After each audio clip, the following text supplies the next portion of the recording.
Yo, yo, yo, welcome to the Caution Stalin podcast. This is your host, Daniel Osorio. Some might know me as Coach O. Today, we continue our wrestling journey with our second guest. So let me introduce you to Jaxon Mackey. I'm Jaxon. Nice to meet you all. I am a wrestler from Nevada, born and raised here, wrestled my whole life. I'm 18. I 4-time state finalist, 1-time state champ my senior year, All-American. I've wrestled around the country and a couple places internationally, so I have a lot of fun. Cool. He did forget to mention that he is a college commit. You are attending Southeastern in Florida, correct? Yep, that's right. Yeah, man, my knowledge of that one's very minimal. It's because they're a powerhouse in baseball, and I know you don't really care for that sport too much. All right, so we're going to jump right into our blast segment, okay? Basically, when I fire off these questions and I do the concept of squaring them up, you take off blast on them. All right, so it'll be the first answer that comes right to your mind. All right, question 1. Here we go. Who is your favorite wrestler of all time? Probably David Taylor. Why is that? I don't know. I grew up watching him wrestle, and I really liked his style. I don't know. I think when I think of favorite wrestler, I think of David Taylor. He comes to my mind. I don't know, something about just the way he wrestled and like watching him so consistently. He was one of the few that I really like engaged with as a young wrestler. That's interesting. I only ask why because it's like a lopsided difference of styles. I would think you're more of like and it doesn't matter. Never mind. Question 2. Here we go. Favorite tournament you have competed in ever? So whether it's high school, off season, LOG, doesn't matter. I don't know. Favorite tournament? Probably first one that comes to mind is Dockby. Okay. That was a really tough tournament for me, but I definitely had like some of my favorite matches and like a couple of experiences that I had there were really challenging for me. So I definitely enjoyed that tournament in some different ways. When we discuss like the potential of where Yachty's going, we're set on Vegas now, especially with Hawker being there makes it significantly better. We've lived in the zone for about 5 years now. I intend to buy a house in this zone. We're gonna be looking to do it soon. But when I was talking to Zach on like all the potential of what we can do with us not knowing if we were moving to Wisconsin to attend AWA or go to Iowa and wrestle for the Hawkeye Club. The only thing I said if I stayed that I would need Hawker to do is go to Doc B. So I'm a big fan of that tournament. For me, it's a big deal. So that's dope that you said it. When me and Karan came up with this last night, this was like his number one thing to ask you is which one was your favorite? Because you're well seasoned. There's a bunch of these that you've experienced. Yeah. So you have a great feel and opinion on this. It's a hard question too. I've wrestled for 13 years now, so I've been to countless tournaments from like a young age.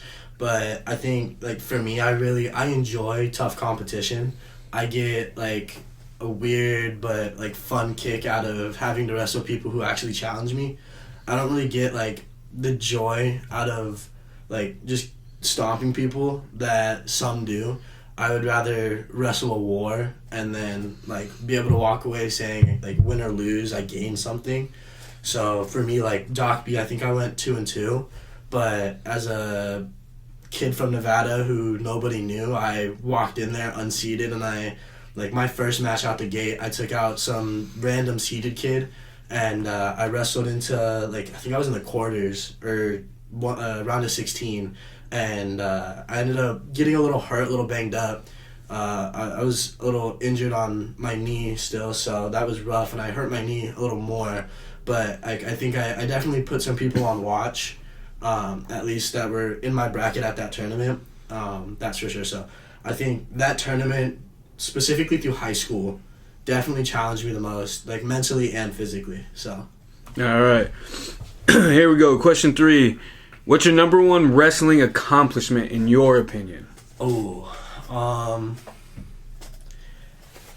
Wrestling accomplishment. I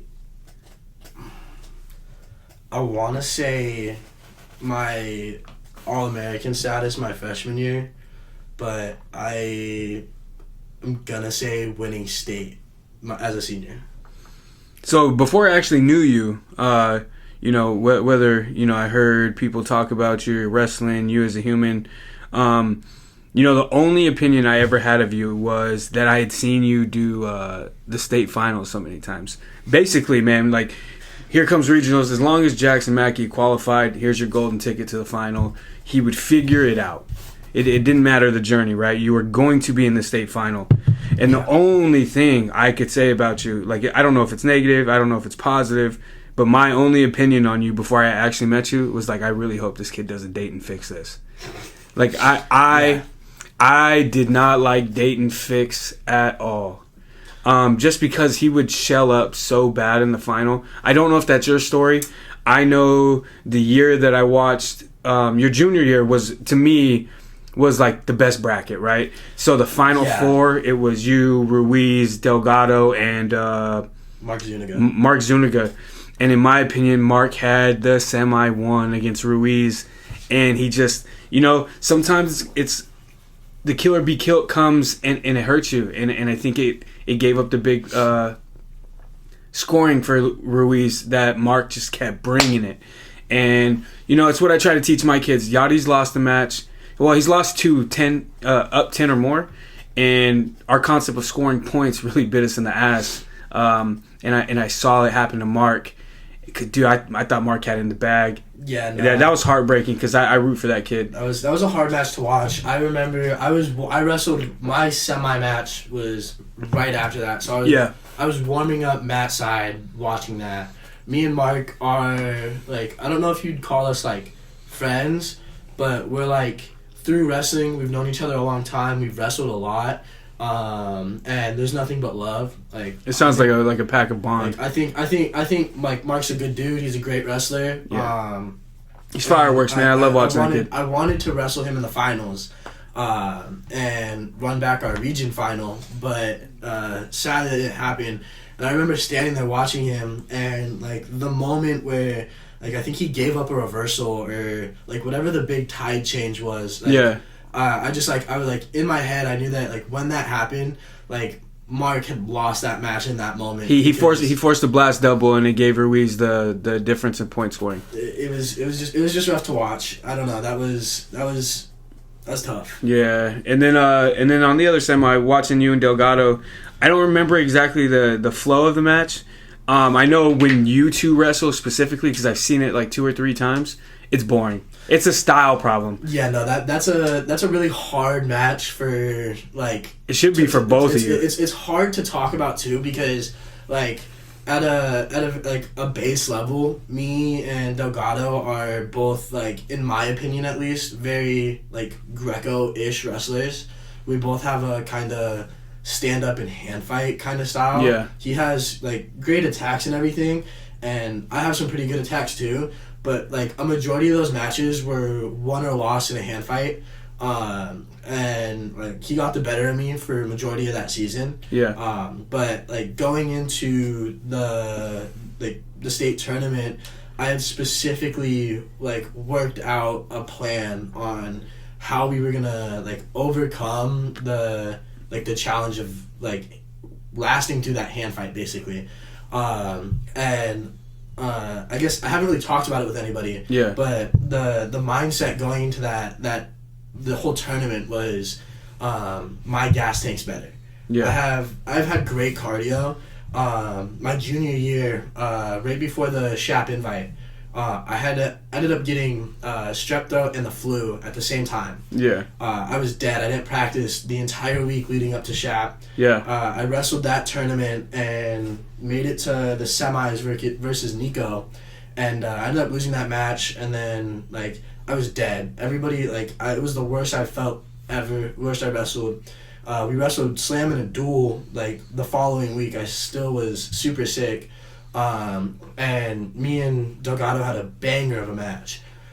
He ended up winning that, and I remember Coach Rob came out after me because I walked out the back door to catch my breath out the gym after the match, and he was like, what's going on? And I explained it to him that I was sick and I wasn't feeling good, and he was like, if this is you wrestling sick, when we get to state, you're gonna kill this. That was it. So the mindset going into state was like just keep the pace going. So the entire match was just like if you watch, it's me pushing. There was a lot of like moments where I almost gave up position or almost gave up points off of just being like so not aggressive on points but aggressive in position that I was trying to gas him. In my opinion, I won that match because at the end I had him so tired that he just like he mentally slipped up and went for something that he wouldn't normally go for, and I was prepared for the opening.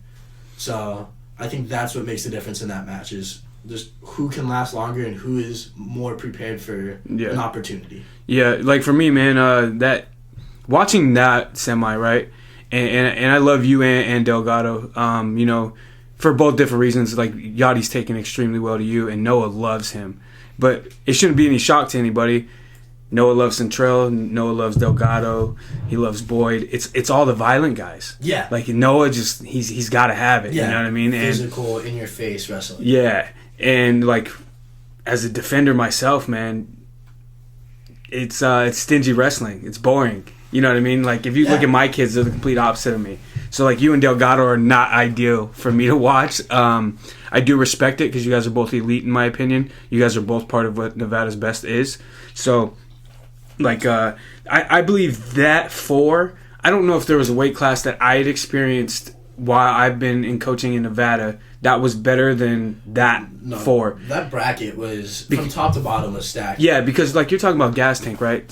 Zuniga didn't medal at this tournament. No. I think he laid it all on the line against Ruiz, and not credit to him. I don't think he broke. You know, I think any good wrestler or elite athlete, you know, when they lay it on the line, it hurts. Yeah. It hurts at defeat. But like, I don't remember seeing Mark cry. I don't remember none of that.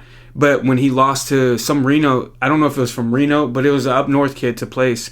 Kedrick Llewellyn. Yeah, like it's the Spanish Springs second 144 that year. He I watched that match. That was the third and fourth, or it was the blood round. It was to go to third and fourth. Yeah, that was that was interesting. That bracket was stacked top to bottom. You had me, Delgado. Sadly, we were supposed to have Nico from Centennial in there. He got really sick right before state and had to drop out. Yeah. But I didn't know that. Yeah, no, that was. Oh man, that weight would have been rough. Yeah, no, he had he like. It's not my place to talk about it, but he did get very sick right before state and sadly had to pull out. Yeah, it prevented it. For the betterment of like his own well-being. Yeah. But that bracket was me, Delgado, Mark, Ruiz, Kedrick. It was supposed to be Nico, and then Braden Guerrero, and... Oh, man, I forgot Braden. Braden was a 44. I think there was one other one that was like a dog. Yeah. But like there was some tough competition in that bracket. In my opinion, that was probably like hands down the toughest bracket in the tournament. Yeah, I agree. That was one of the best like Final Fours in the semi aspect on winter side. All of us had been to state, and like we had 4 state finalists in one bracket. Exactly, and I think Zuniga probably wins that match against that kid 9 out of 10 times. Yeah. Like, you know what I mean? I think he just let it all on the line against Ruiz. If I had to say anything, you know, that would be it. But that was probably the best Final Four on the winter side that I had seen since coaching. But all right. So moving on to our body of work here. Actually, I got one more for you. What is your? This one also comes from Karan, as me and him talked and developed our relationship just as coaches. We're super interested to ask people this because it's non-existent for me. What is your go-to competition meal? Oh, like pre-match meal, or like what are we talking? So I'll leave it up to you and how you distinguish the difference of how you're viewing it, because you're asking me A or B. So for me, I don't eat before I compete at all. I want to remember where I'm from and how hard it was. So like, you know, there wasn't days like where we didn't eat at all. Like my mom for a month legitimately can only afford Top Ramen. So that was it. it was like 2 bags a day, and don't ask for nothing else because she was just making it happen. All the bills were paid, but we went through a small rough patch, or hustling food stamps. However, my mom, as gangster as she is, however she figured it out. So till this day, like even playing college baseball, I would not eat before competing. So that's hard. I mean, if I'm going competition meal, I'm going like after weigh-ins, before I'm wrestling, I'm probably going somewhere in like a sandwich. I'm not picky on it, but I'm going like peanut butter and jelly sandwich, and then like maybe like a granola bar, something to go with it. But bro, what are those things? Crustables? Are we talking not Crustables? I'm talking like a good like healthy peanut butter and jelly sandwich, like something like one that you cook up yourself. I like to throw honey on them. Yeah. I don't know. Honey's good. Honey's good. Me and Jemai are big on honey. So yeah. So are we, man. We take bee pollen and everything. But try to help with Yachty's allergies and stuff. I think because I cut a lot of weight for my freshman and sophomore year, so I didn't have a competition meal. I would have a post weigh-in meal, so that it was always like a peanut butter and jelly sandwich, and then like a granola bar and some fruit. Like just bro, that's something light and healthy. That's funny, man. I talked to Hawker, and he said a sandwich too.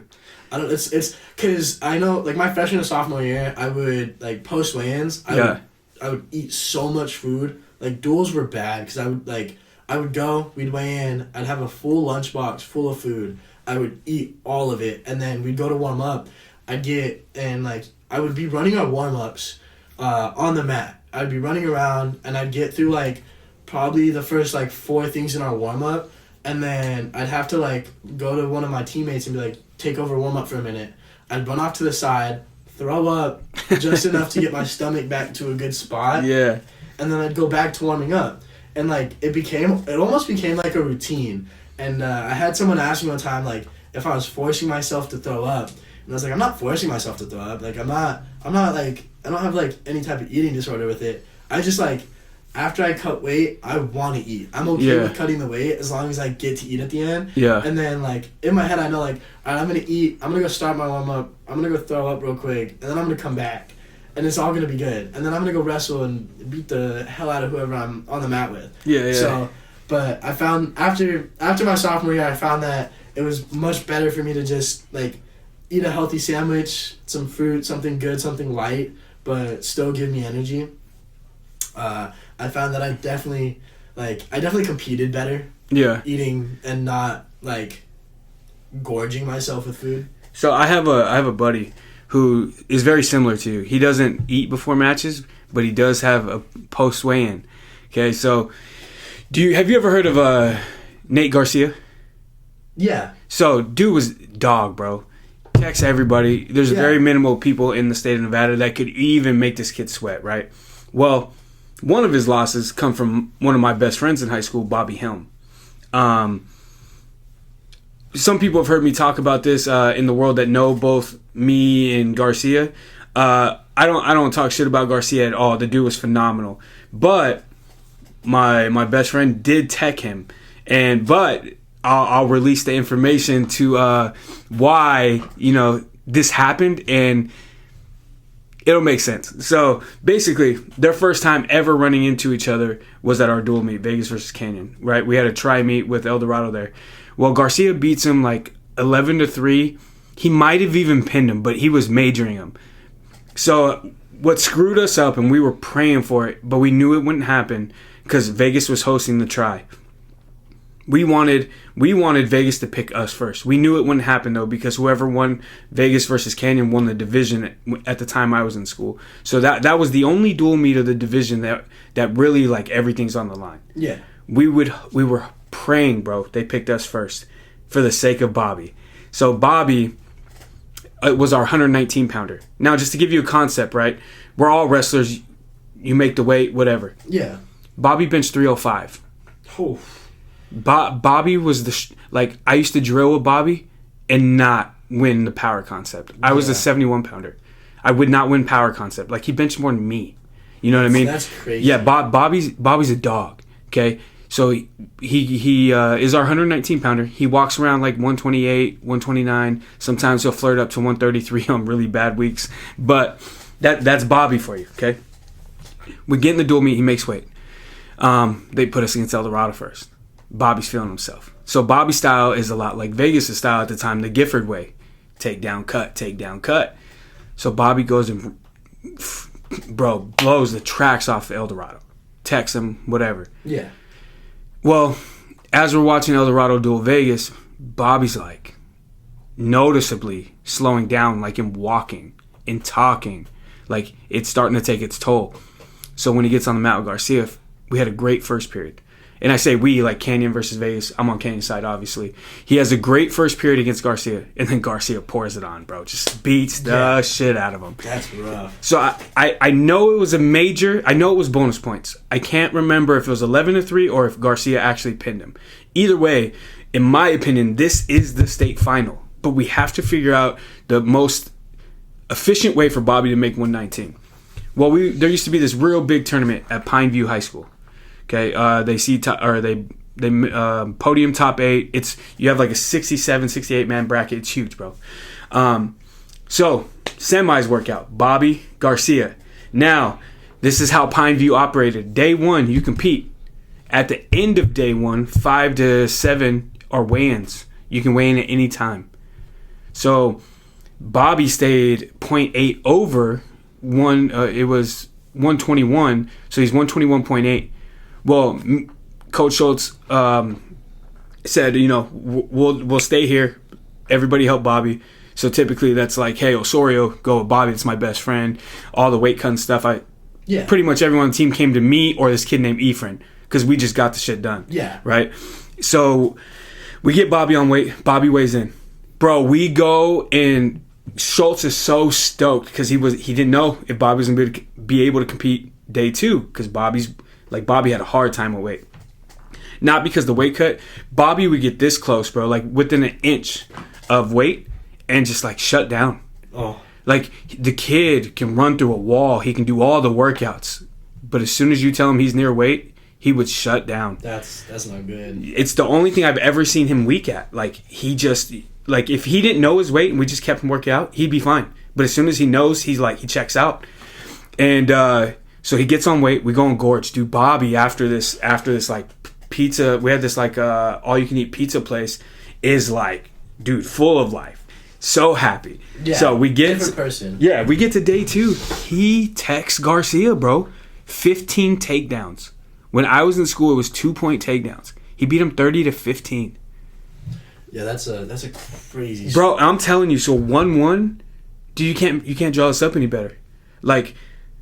I would have begged Schultz to not let them wrestle the region final. Like, bro, match 3, the tiebreaker, it's got to come at state final. Like, these are the state finalists. You know what I mean? Like, this is the match. So, yeah, like telling Hawker and them, anybody that knows Garcia, like, I don't say this statement to do, like, degrade Garcia at all. Like, we had a stud. And the state final, had Bobby been maybe more like Garcia, more like you, more like me. Had he had that last push ability in him, man, that was the state final. And it was 1-1. You know what I mean? Garcia smoked him. We used to have a big crowd at Vegas. At least in our experience. I don't know if like Valley would have pulled it or Rancho. But Vegas versus Canyon, even at our house, was a big deal. And Bobby got embarrassed.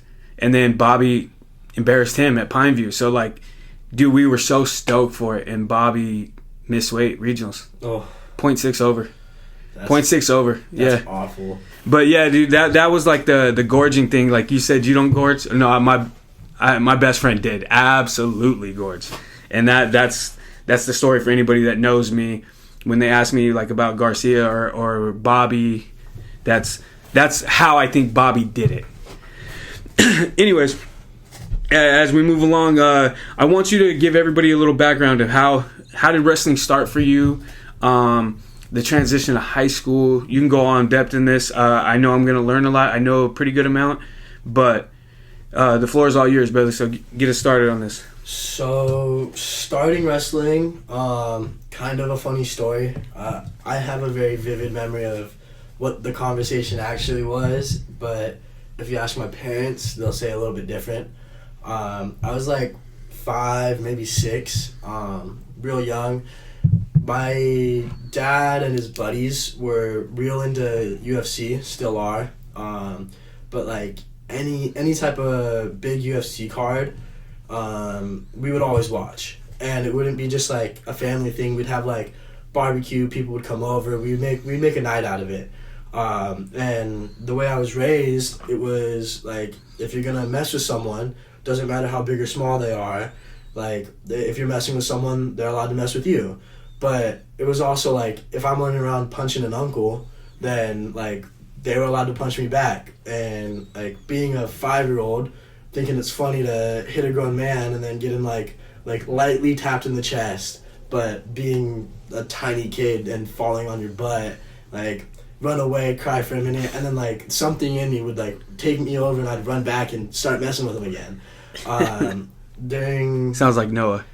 my dad called me into his room one night, and him and my mom were just like hanging out, and they asked me if I wanted to wrestle, and I didn't know what that was. They asked you? Yeah, my dad wrestled in high school for a brief like period, but my dad asked me if I wanted to wrestle. I didn't know what that was, and then he said that it was like the stuff we watch when we watch UFC. Yeah. So I had in my little kid head, I had the concept of like, oh, I get to beat people up. No, yeah, I got it. I only asked Dave because from what I understand now, your mom can't wait for wrestling to be over. Yeah, no, my mom. I think my mom loved it when I was little because she thought it was adorable, but it is like actively taking over our entire lives. Yeah. But like that's how I really got into it. Because your sister too, right? Yeah. Youth wrestling. I started at Henderson Wrestling Club out of Foothill.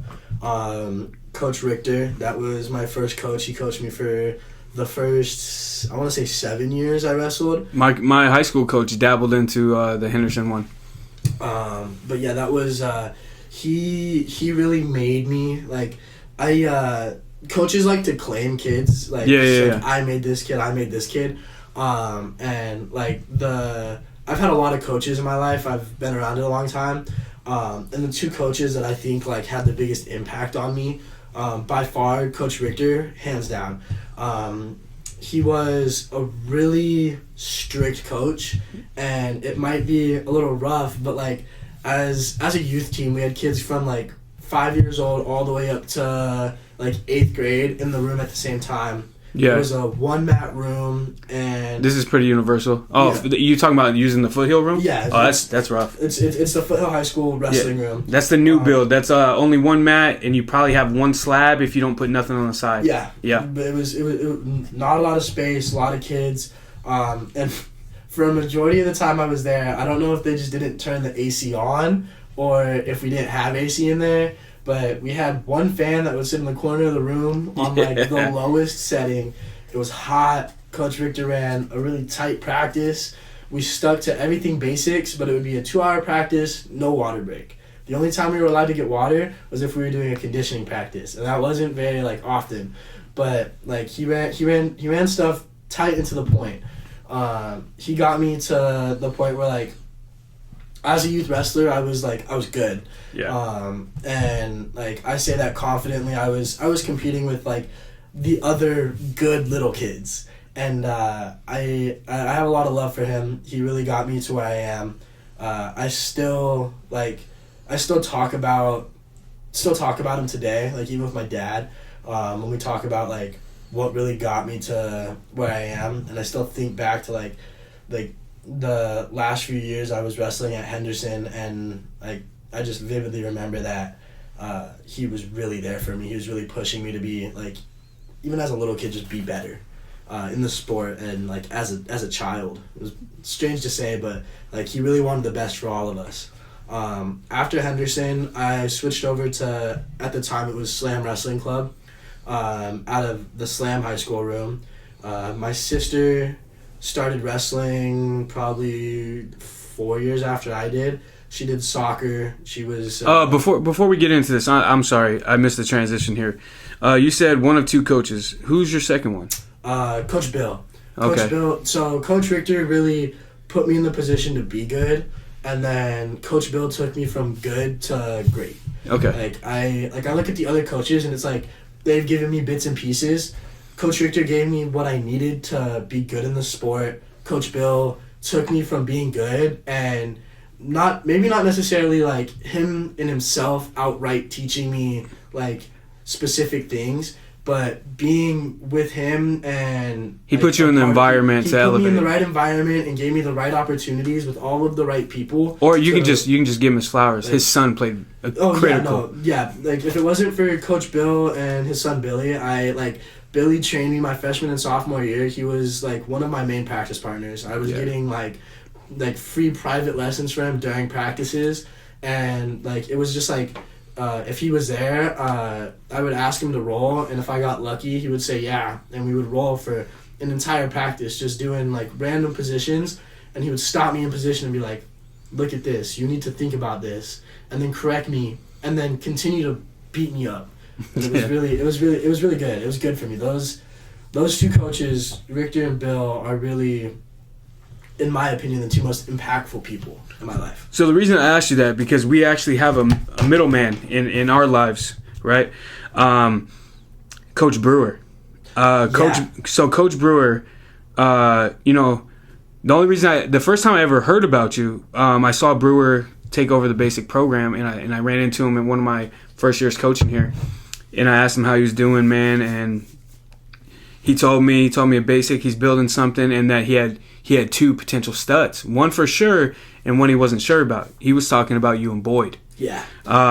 So Boyd, at the tournament that he was talking about, Boyd had taken like third or fourth at Cimarron, and you were in the final. So that was my first like. That was our sophomore year. Yeah, that was like my first experience with hearing about the name Jaxon Mackey, and then seeing the albino rhino. You know what I mean? So yeah. So for me, like Brewer played a critical role for me. My sophomore year, I had a really hard time with LaRocco. Not that he's some bad coach or anything. The way he goes about things, I wouldn't ideally do myself. However, the guy's had a lot of success, but his disconnect with me was something that I had brought up to him, and he just didn't care, man. He was just going to keep doing it. Number one, anything I learned from Canyon Springs, he would not tolerate in the El Dorado room, because I had a transfer for a death in our family that really made it hard for me to be at Canyon. Because I lived over here I was in Sunrise's zone before Sunrise existed. So I was zoned for El Dorado, or I take the academic route and I go to Vegas and be athletically eligible. But my family went to Vegas. I wanted my own legacy, so I go to Canyon Springs. Yep. You know what I mean? So when I transfer over to El Dorado, I'm wrestling and I'm beating a lot of the varsity kids, or what he's saying is. But he never let me compete because I did things that Canyon Springs did. Yeah. You know what I mean? To me, Schultz is a better coach, and that's not degrading LaRocco, but I think we need to talk about Vernon Schultz a little bit better, because we were competitive with Vegas, not El Dorado. You know what I mean? Like our team at Canyon Springs, the Ghetto Boys, like we were going head to head with Vegas. You know what I'm saying? Yeah, like it shows. And Brewer made me stick around the El Dorado room probably a month and a half longer than I should have. Because, number one, I couldn't do anything I learned previous from Vernon Schultz. Number two, he compared me to my brother, because my brother won state for him. He compared me nonstop. It is very apparent. That's a rough situation. Been there. It's not. My brother's an elite Greco guy, bro. I don't like to tie up. So like he's gonna beat you with elite technical stuff. Me, no, dude. I'm a grinder. The more violent it is, the more I'm at home. Like getting black eyes and split open for me, that's a normal thing, bro. I thrive in that. Yeah. Like no one makes me bleed my own blood. That's how I get amped. Like I'm not gonna beat you because I can elbow pass to a blast that you never saw coming. I'm gonna beat you because I'm willing to go to deep waters, and we're gonna see how long you're willing to follow me. How bad do you want it? Yeah, I'm not the greatest wrestler, bro, but I'm a pain in the ass when you wrestle me. So if you were elite, like beating me 3-1, congrats, bro. Like you beat me. Like you know what I'm saying? But like most of my wins are 3-1 because I can't score. But like I embrace the Canyon Springs like we're tough as nails. Yeah, you know what I'm saying? So like I just had a really hard time with LaRocco, and Brewer, man, stepped in. He did it in front of my brother.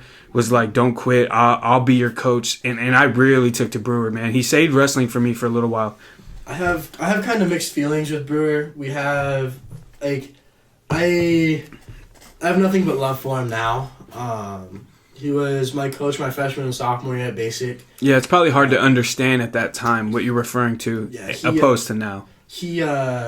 he was really big for me. Through middle school, I wasn't winning at all. I think I won, like, in the 3 years of middle school, I wrestled on and off. I quit for a short period of time. I, like, didn't know what I was doing. I didn't know what I wanted to do. I ended up coming back to the sport, like, beginning of 8th grade. I just was unsuccessful. Over the summer, I started, like, really making, like, jumps in my, like, wrestling game. And I walked into basic kind of, like, where I needed to be, like, level-wise. I was ready for high school. But Brewer really took me, he took me in. I wasn't attending basic as a freshman. I was attending secta. So I was just kind of I was a random add into the team. Like, we had made contact with Brewer, let him know that I was wrestling for them. But, like, my first practice, I hadn't gone to any intramurals or anything. My first practice, I showed up. I didn't know where the wrestling room was. I walked in. No one knew who I was. I'd asked basketball players where the wrestling room was. Like, it was kind of hard. It was difficult. Yeah, your guys' room's hidden like Eldorado's is. It's tucked in an old Ox gym, but it's we got a nice room. Yeah, us too. Ours is, I think, a little bit bigger than your guys'. Yeah, it's real nice. But, like, I remember walking in, and I was almost scared. Walking in, I walked in and, like, I saw him and our assistant coach at the time, McLeod, talking, and I walked up and I introduced myself, and he was just, like, super excited for me to be there. And anybody who knows Coach Brewer knows that he's not a very like, emotional or like a loud person. No, he's quiet. He's quiet into himself. Yeah. He really doesn't do a lot of like big or loud anything, and it's kind of, unless he's coaching. You can't even really tell when you piss him off. Yeah, no, it's he just, not gonna lie, he just always looks pissed off. Yeah. He's got like a straight face. It's the same face all the time, happy or not. Yeah, he was very impactful with me.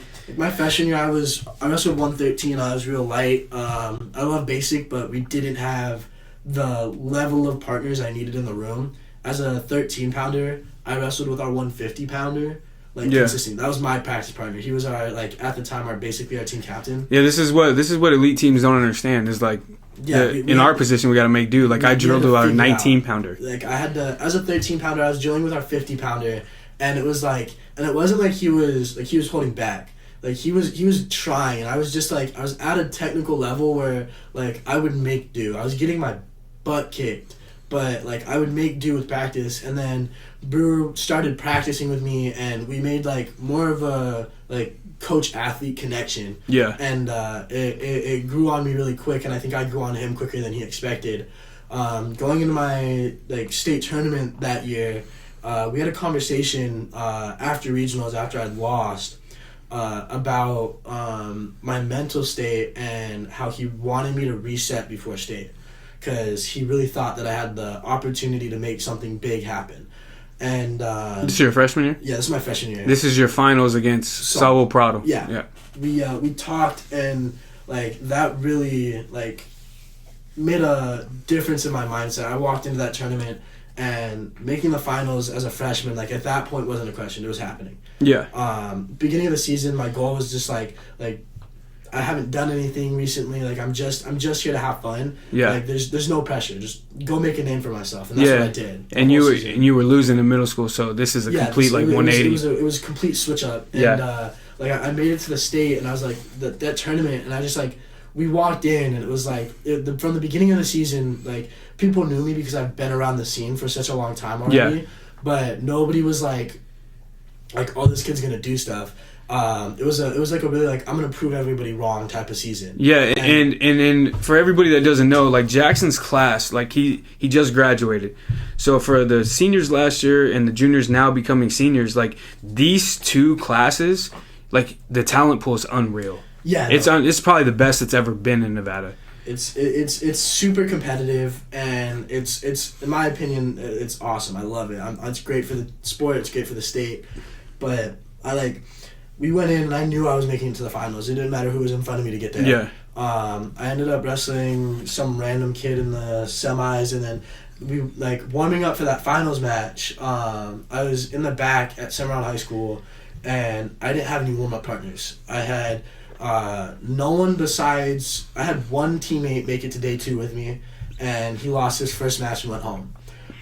There was no one there. I was warming up. I had my LOG people. I had my like club teammates and like my like the team I consider a family that was also there for the tournament, and like they were supporting me, but I had no one from basic there for me. And I think Brewer and one of our other coaches made some calls, and between the time I started warming up and the time I stepped out on the mat, they had gotten like half of our varsity team into the stands, and that meant a lot to me. It showed that Brewer was really like not just on the wrestling aspect of it, but on like even the like support side of it there for me. He warmed up with me. He was in like a dress shirt and a pair of like nice pants. Yeah, Brewer's gangster, bro. Like dress shoes, and he was warming up with me. Like I didn't have a partner, and like he took his watch off, set his phone down, and was legit like wrestling with me, and like to the point where like I was worried that he was gonna mess up his outfit before like we go out. I bet you he didn't even care. No, he didn't. He was more focused on me being ready for that match. Yeah. And I remember I almost broke my hand after that loss. I walked back into the Aux gym, and as a freshman, not knowing like coming off of a great season for me, that loss really took a toll on me. And I walked back into that gym, and I punched one of the doors, and Brewer got in my face. And like most coaches would yell at you and be like don't do that, like that's wrong, like this and that, like basically like yelling at you for like caring, like hitting the door.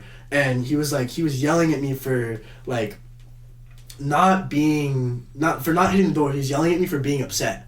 He was like, you don't need to be upset about that loss. Yeah. Like that loss, like you took that loss, but that's a senior, you're a freshman. Yeah, and on top of that, man, like he put that loss into perspective for me, and like not that it made it any easier, but he made me realize that I was upset for the wrong reason.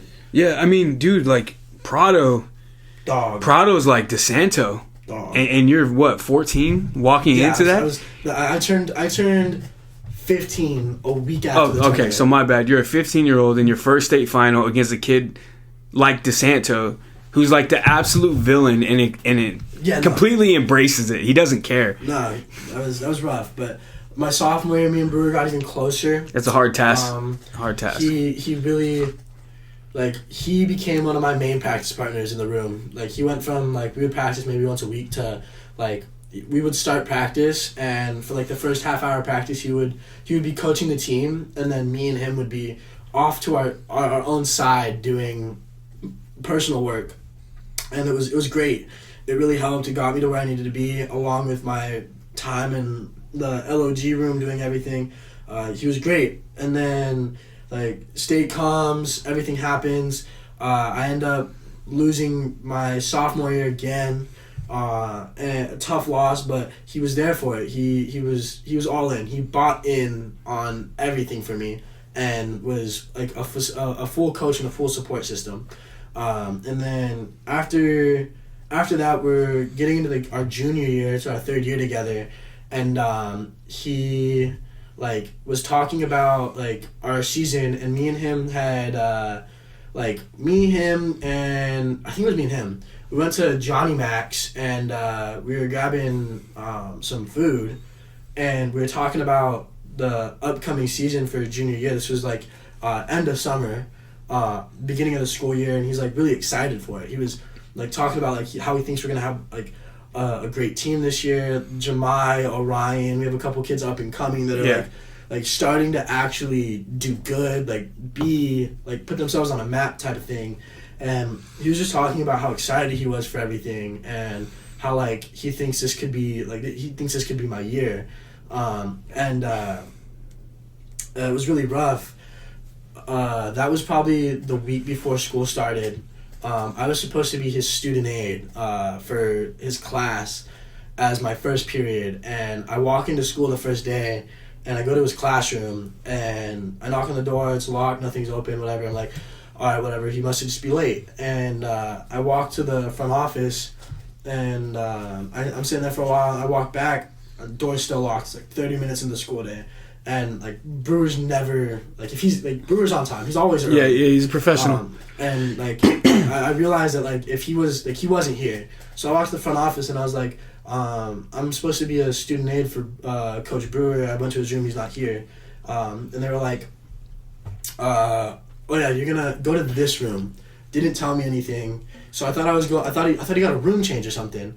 And I ended up walking into a different classroom, and it's just a random teacher, never met before. But I get told that Brewer's left the school. He's no longer with Basic. And then, like, 5 minutes after I find out from another teacher, we get a message on our, team chat from Coach Brewer. It's a long message, and it's basically just him saying that, like, he had an opportunity to coach somewhere else, and he couldn't turn it down. Yeah. I'm not going to go into the details of what that was or where it was, but it was an opportunity that, like, from the position I'm in now, I see it and I'm like, there was no way that he could turn that down. Yeah. There's just that was such a good opportunity for him. Like, your guys' bond is just personally and like in every way it was just better for him. And in the moment, I saw that and I was like, dude, a week ago you were just talking to me about how excited you were for our team. And I was like, in the moment, I was so heated. I was like, you could have gave me a warning that, like, you're thinking about leaving, like this or that. Truthfully, I think it sounds like it's just because you guys got so close that him leaving was news to everybody. Nobody knew he was going. Nobody knew that he was even thinking about going. To be honest, I don't think he knew he was going until, like, it happened. Yeah. And then it happened, and we were completely without a coach. We didn't have a coach at all. And I'm not going to lie, a lot of the kids at Basic, like, me personally, I was hurt. Like, I felt almost betrayed by the whole situation. Yeah. And it really hurt me because we built such a strong coach-athlete connection. We were so close, and he, like, was just... He was great, and then he left, and it really made me bitter towards him for a really long time. It's just because you didn't understand it. I didn't understand any of it, and like over time, I got better with it. My junior year, I was really on the mindset where it was like, and like it wasn't fair to him, but I was like kind of like it was like a fuck you kind of mindset where it's like you're just gonna up and leave me. I no longer like I had so much respect for you, and I thought you had a level of respect with me where you would have at least given me like some warning, so I wasn't blindsided by everything.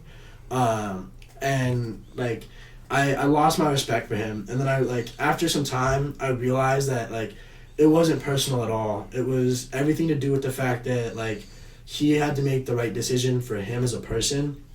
And when I realized that, I like didn't necessarily feel bad for what my initial reaction was, but I felt like I needed to go back to respecting him the way I did, and I did. I still to this day have a lot of respect for him. And after I won state this year, I ended up having a really like needed conversation with him, and we chopped some things up. And I think that like he's a great guy, he's a great coach. I wish nothing but the best for him. I think the situation was rough, and it could have been handled better, but I think like it's so hard to go from 2 years back to back with someone that is like pushing you to be the best you can be to them like up and leaving, no questions asked, just gone. And like as a teenager in high school who's so wrapped up in like the one sport that I'm doing and the one thing I'm doing, that really took a toll on me. So I don't know, man. Maybe there's a opposite side to that where it was hard for him to approach it too because of it. You know what I mean? Yeah. Like because it can't be one sided. No, it's a hard thing. You can't. The bond is created on his side as well. Yeah, I now realize that like it as hard as it was for me to like digest all of it, it had to have been just as hard for him to exactly like leave all of us. Yeah, I feel that. Yeah, man. So like, you kind of went into this. You kind of dabbled into it a little bit. I just want to go over it quick so everybody can understand like your position, right? We have a topic that I want you to kind of talk about. Like, I called it 1v Slam. right? And it's no disrespect to slam. It's no disrespect to the kids that are in your position. However, I think if I remember this right, 5A state finals only had 2 kids win that were not slam. This year? It was you and Abe, right? Yeah, I think so. I think that's right. No, 215s, and heavy. So we, at all our weight classes, we have very few. Yeah, we have very few. Majority. It's not a majority favor. Yeah, it's like an 85% rate that slam wins, right? I mean, in 2 weights, it was teammates going against each other. Yeah, you know what I'm saying. So, and anybody basically, if you wear a slam singlet, I don't know if I'm Frankie placed, didn't he? I think so. So yeah, that means everybody they send to state, they place, right? So what I mean on this topic, 1v slam, is how difficult is it for somebody like you in your position to be amongst the elite or a state champion conversation and not have the resources they have, right? And that's no discredit to them. They built a dynasty. That's hard work and grind, right? But like being in a basic room, you have Boyd, but Boyd loses to Delgado. So I guess it's an interesting question. It's an interesting topic. I think so for me. Before you get started, like even on the top of it, like in your club, you're not at Gold Rush. No, you're not at ATC. Yeah, you're at LOG. Every aspect of it, I'm a heads up against them. Yeah, you're 1v slam. So I think for me, like I made the decision. I had the opportunity to go to slam when I was in middle school. I went there for middle school, and for a plethora of reasons, I chose personally that I did not want to go to slam in high school. I made that decision, and I stand on that. I think that was the best decision I made for like my high school career. Well, I think in the wrestling world, it's a phenomenal environment. But like schooling, there's no way I can imagine being a part of like 1 in 500 kids that attend it. No. That'd be rough. So for me, like going against like all of that, it's like it almost feels like it really is a 1v slam thing, or a 1v. It's like it feels like even when I'm wrestling one of them, I'm taking on a whole team. Yeah. And that's because they're tight bonded. Yeah. So I feel like for me being at basic, only having like one partner who's like, and at the time, I don't want to say he wasn't good. Jemai was great. He was a great partner, and towards like our senior year and like the end of our senior year, he was really great.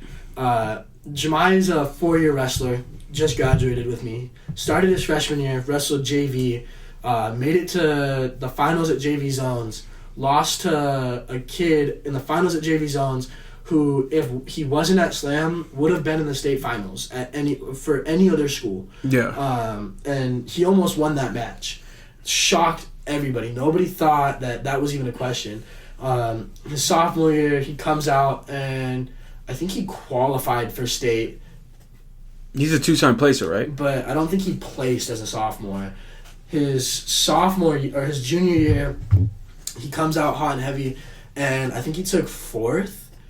I think you're right. 3rd and 4th is what he ended with. His senior year, I think he got 3rd. Yeah. And like he beat a Spanish Springs kid. It was progressively, it got better. Me and Jemai practice every day, and like we were on the same page with what that was, because we had the same end goal. We didn't have the same end goal, but our goals had the same path. Yeah. I wanted a state championship, and Jemai wanted whatever was next. He always wanted one better than whatever he did. Obviously he wants to be a state champ, but Jemai also had he won JV Zones, and his goal wasn't I just took second at Zones. Let me go be a state champ. Yeah. It was like I took second at Zones. Now I wanna qualify for state. Yeah. Now I qualified for state. Now I need to place. Yeah. Now I place. Now I want to place higher. And like he was always chasing something and following something, and we were working like our lives depended on it. Me and Jemai got in fights, like fist fights, in the basic wrestling room, and like we were physical, and it was rough. And there's no way his punches hurt. he's got them little ass hands, them little Burger King hands. He's strong. No, I'm just playing. He does have little paws. That was just my chance to take the shot out. Yeah, no, I have to. Jemi's little paws. But no, I think that, like, if it wasn't for Jemi, I wouldn't have been in the position I was to do what I did. Yeah, you had a great practice partner. I'm gonna take credit for some of his success. His junior and senior year, I was his main practice partner. Yeah. At LOG and at Basic. We were practicing pretty much twice a day for 2 years together, and we were giving it our all.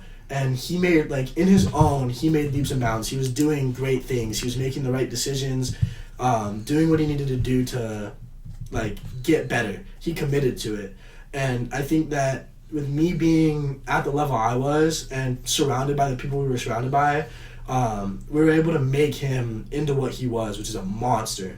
And our senior year, we were practicing, and Jemi's a great practice partner, but he's obviously not these other kids who have all of these insane accolades. Yeah.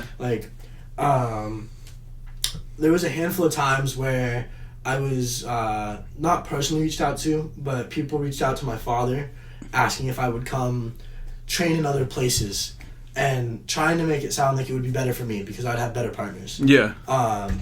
There was coaches that would reach out to my dad and be like, you can come coach, you can come be a part. We want Jaxon to come train for us. We want him to come work with us and our guys.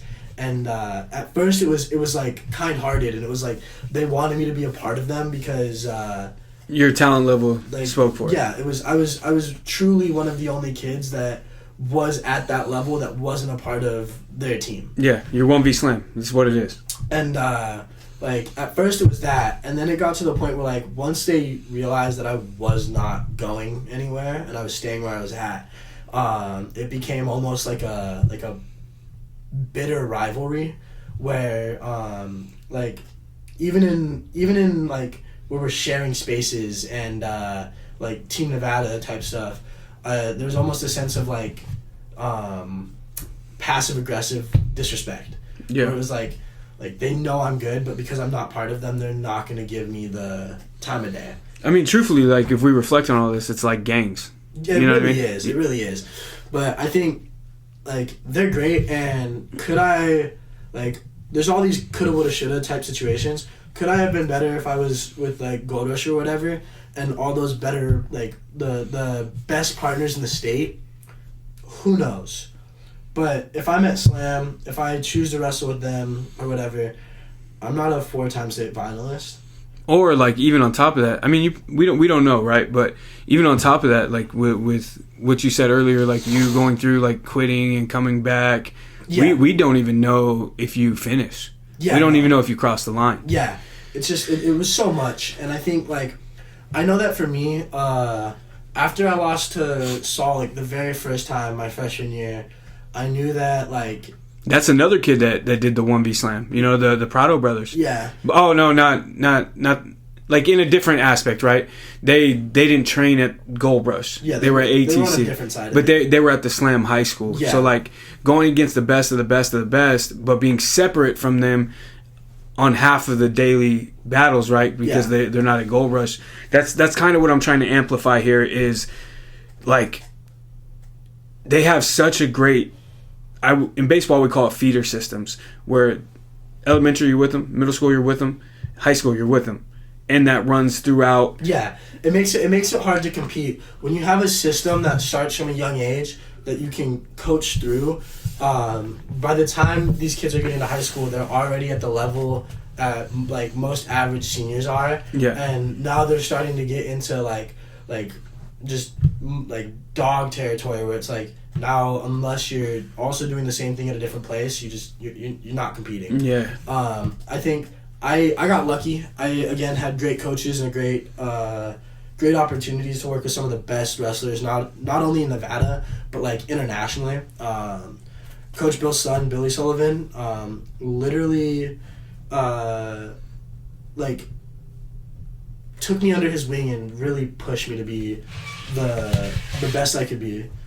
And he did literally everything he could to get me to get me to my potential my freshman and sophomore year. So I think like I didn't necessarily have the best partners in the state, but I had the opportunities to put myself in great position, and like fighting against trying to fight a whole team as an individual is so hard. There was always a sense of animosity with them, like, and as a team, as a school, where as a middle schooler, I was wanted. They wanted Coach Jake, and at the time, Coach Fab was around. Yeah. They wanted me. My sister wrestled for the Slam women's team. My dad was the assistant coach. The family was around the program. Yeah. And they wanted me on their team. Like, it was out loud. Like, it had been spoken. Yeah. That I was wanted there. And when I chose not to go there, I think it kind of shocked some people. But it's hard fighting almost an uphill battle against a powerhouse, because with all the resources, they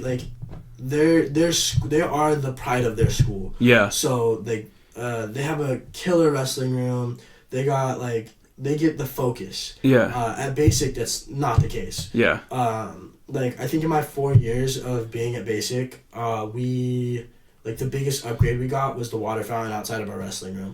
My freshman and sophomore year, we had that's the Super Bowl, baby. We had a broken water fountain that barely worked, towards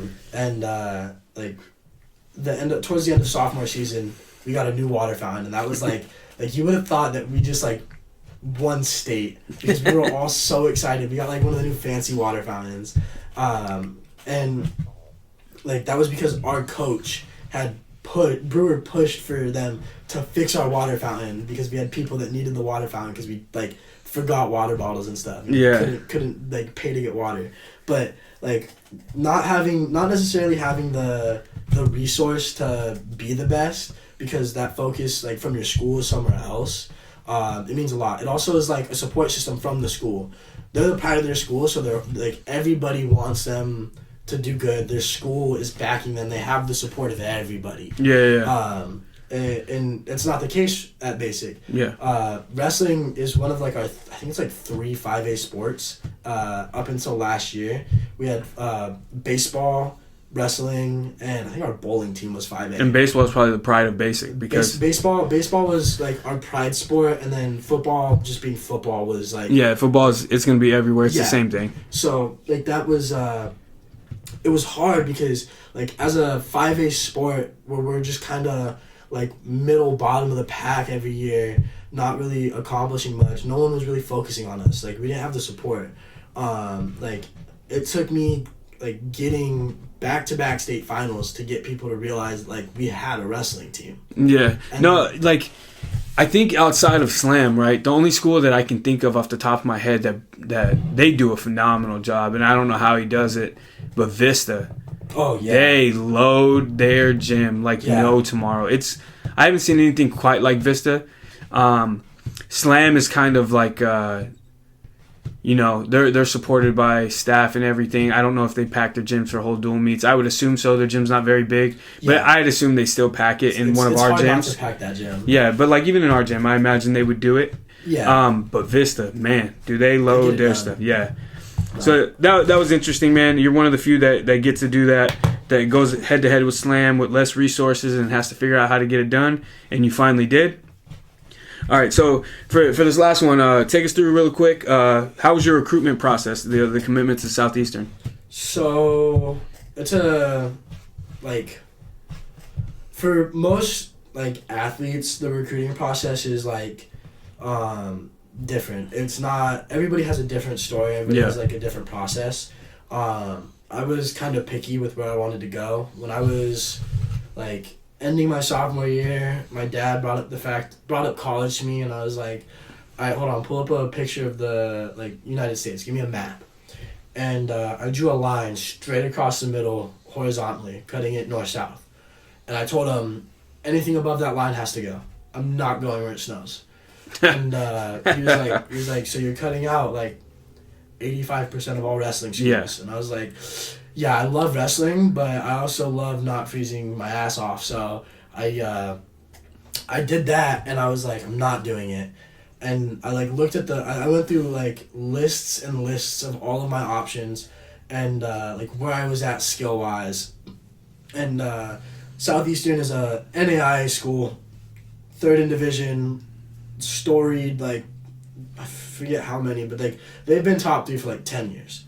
But I could have went D1 like some of these other Nevada kids, but I also see some of these other like Nevada kids that are at or around like my level, and like I personally think I'm better than some of them, and they went to some very low level D1 schools, and I have yet to see them get any actual mat time. Yeah. My goal isn't to be a bench warmer. I don't want to sit and look pretty for your team. I'm not trying to be a practice partner. I want to compete. So I took that into account and was like, yeah, I'm not doing that. I'm not sitting there and just being a practice partner. And I had the opportunity to go to like other places, but I had really fallen in love with the idea of going to Southeastern. It was somewhere where it was warm. It had all of the surrounding things that I wanted. They had a great wrestling program. Coach Travis is an amazing coach. They have an amazing system down there. When I went on my visit, their facilities are like hands down some of like the best facilities I've seen outside of like obvious D1 schools. But it's like it was just great. The environment was awesome. Like the team, like the team health, the team feel felt great.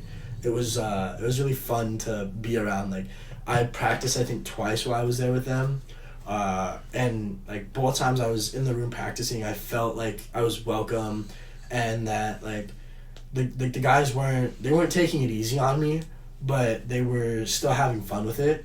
And it was great. Like it felt welcoming. It felt like somewhere that I could like find myself staying. What's your projected weight? That's a really hard question. I haven't actually talked to my coach about it. We had 12 seniors graduate last year. I'm not interested in that. I want to know what you want. I know you're gonna do what's best for the team and fill out. What I want is probably 141. I'm walking the heavier side of 150 right now, but I lose weight real quick, and I want to be at 141. I think I'm too small for 149. I think I could compete well at 141. At 41, man, you're gonna look like Jax Force at 33. Hey, you tall, lanky guys. I've always my build has always been tall and lanky. I've never been like we talk about Jemai. Jemai's a like short, compact. He's a compact guy. He's his muscles are like he's got short like muscle heads, so like his muscles look bigger. I don't. My arms are the length of most people's legs. Like, when I wrestle, I tend to be like looking down at my opponent, or like I'm making eye contact with the top of your head. Yeah. So I've always ran into that problem. I'm tall and skinny, but I've found how to make that an advantage. A lot of people don't know how to. Like, my stance is horrible, and it's something I'm always working on. Like, I have to force myself to get low. That's why I like Greco so much. But people don't know how to wrestle when you grab a 2-on-1 or an underhook and stand them up and start walking them backwards. Yeah. So it makes it interesting. But I definitely think that Southeastern's a great school. It's where I want to be. The recruiting process was fun. I had a lot of good talks with the coach. He, like, at first was kind of on the fence about me is how it felt. And then I forget what tournament it was. I competed, and I remember I didn't do particularly well, but like in terms of placing or like how my record looked. But I wrestled, I think it was the Open. It was Greco, and I lost my first match, and I wrestled like 5 matches in a row. Yeah. Back to back. And I hammered it out, and it was like some tough matches. And I remember he texted me and was like, or no, he emailed me the next day and was like, that was some great wrestling, like you showed determination. And I was kind of surprised that like he reached out and said anything, because I didn't necessarily do as good as I wanted to, but he wasn't interested in my record. Yeah. He was more interested in how, like, I took a loss and wrestled back. He was more handled interested defeat. He was more interested in how I could, like, compete at a high level. So that was awesome. And then, like, this year after the Open, like, obviously I was already committed, but after the Open, we had a phone call where we talked about my tournament, how I did, how I felt, like, in the competition. But it was just, it was great. I really appreciate Coach Travis and the Southeastern staff that made the recruiting part. They made it easy for me, because I had the opportunity to go and check out a couple other schools, and when you know, man. There was no idea of going somewhere else. Like once I realized that I wanted to go there, like for a while I was still like looking other places. Yeah. But like I would look somewhere else and I'd go, but SU is so much better. Yeah, that's how I was when I committed to the University of Jamestown. I was pulling in a handful of D2s at a high school. I had a pretty good one, but unfortunately for me, it just wasn't ideal. They were very honest. I love them. Shout out UVU. But the projection of what I was going to be for the program, it was like 3 or 4 years before anything great for me, you know. And could I have used that time? Yeah, absolutely. However, it's not what I wanted to do. So, like talking to University of Jamestown, like, man, I wasn't interested. Like, coach would be like, "Hey, we have another school call." No. For what? I'm going to North Dakota. Like, I didn't even care. But it was weird to me, like you say about the cold. The coach asked me for 3 months, like, are you sure you're verbally committed to us? And, like, I got tired of it. And I was like, Coach, like, why do you keep asking me this shit? And he was like, you're from Vegas, man. You play in California. Do you know what -10 is? Yeah, no. And I was like, it went over my head. I didn't even understand why he was asking. And I was like, oh, man, this is why. Because all I know is heat. I'm a little bitch when it comes to that. I don't do the cold. I admit that. I refuse.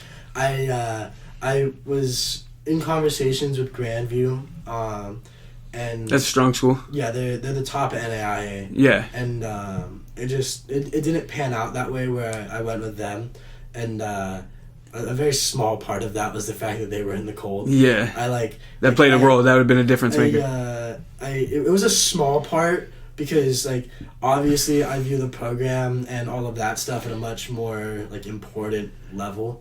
Obviously the weather isn't going to dictate whether I do or don't go somewhere. Like, it will if you put Grandview against SU. There was schools where, like, there was schools, like, on the up north that, like, definitely caught my attention.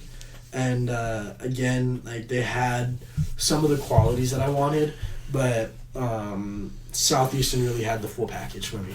They checked majority of the boxes. All right, so we're going to go on to our next segment. It's bonus points. This is in honor of Yachty because he's a scorer. Okay? So you're going to answer these with scoring points, means you're on board with it, you support the concept, or you're going to answer with stalling, means you're not on board, it's not for you. Sounds good. Okay? So first one, 3-point reversals. I heard this pitch by Marinelli, and he had a good argument. He said bottom is just as hard as getting takedowns, getting escapes, because we're allowing the top guy to just ride, and we give him bonus stuff like riding time. You on board with that or you not? Stalling 100%. I can't. Like, I'm a top wrestler, and, like, as a top wrestler, I think 3-point reversals is crazy, because I'm not necessarily wonderful on bottom. Yeah. But even against some of the best guys I've wrestled, getting out isn't, like, crazy. I'm a big Granby guy, so if I get in a position where I can roll you through, end up on top, I think 3-point reversals just puts everything in a position where it's, like, it almost pushes too much points. I'm in agreement here. I think that we eliminate the concept of takedown defense. Yeah. I think we get rid of some of the art of scrapping, so I don't support this neither. No, I can't get behind that at all. All right, so the second one. If Vans made wrestling shoes, are you on board with it? I don't know. I'm big on, like, looks, so I don't, like, I honestly, I don't know. That's a hard question. If the shoes looked good, I'm probably scoring. But if they're like, they have to be clean. They can't be. They just can't be the brand. Just being a brand isn't enough. So I think it's stalling, because like, don't get me wrong. Like, I love, like, I'm big on inflicts and combat speeds. I like the way they look. They're sleek. They're slim. They're comfy. But like, just being comfortable isn't everything. Like, you can't just be like. I'm big on how I look. I like look good, feel good, wrestle good. Yeah, I'm stalling on this too, man. I used to skate. That's as far as my Vans journey goes. I'm wearing them right now, and a brand isn't enough. Yeah, I'm in agreement there. All right, third, Tom Brady, the NFL GOAT. Ooh, that's hard. I'm scoring. It's hard to say otherwise. Like, you can pull the Patrick Mahomes, you can do like other people, but like it's one thing to be good as a young like athlete. It's hard to do his body of work. It's hard to carry being that good for so long, and he did that for a very long time. They split his career in 3 sections, and every single one of them is a Hall of Fame qualifying. And it's hard because, like, again, you look at, like, I think if I'm looking at someone I'm considering the GOAT, like, I'm looking at like a storied veteran. Yeah. Like, you don't enter the GOAT debate until you have had like seasons under seasons of time under your belt. Because, like, you can have 3, like, MVP seasons where you break every record, but just because you do that, in my opinion, doesn't make you the GOAT. You have to be the GOAT, you have to consistently and, like, on track carry the best through your whole career. And that's what Brady did. I'm scoring with that one. All right, so this is we came up with this one together. You don't know about it yet, but number 4, jackass over ridiculousness. So I don't know. I've never really watched Jackass too much. So, yeah. Like, I've watched Ridiculousness like quite a bit because it's just on MTV. I guess I'm going Ridiculousness just purely off of the fact that I haven't watched too much Jackass, but like it similar concepts. I don't really have an opinion on it. I think they're both funny. So I think one's old era compared to new era is all that is. All right, so this 5th one's going to make you mad, but I don't care. I did it on purpose. Baseball is better than soccer.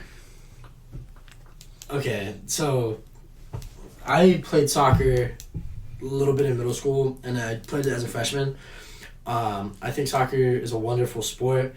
I think that it has its upsides. I think baseball is awful.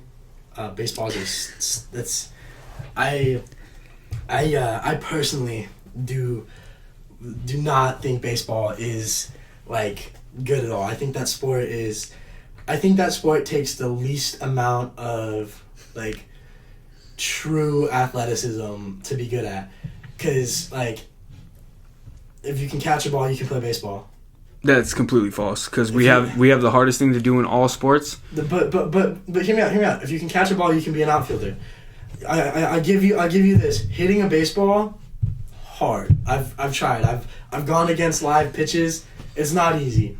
But I also think that like until you get to the point where like you're in high school and you're going against people who are throwing like real heat, baseball's dumb. If you can learn how to hit a ball, then you're a great baseball player.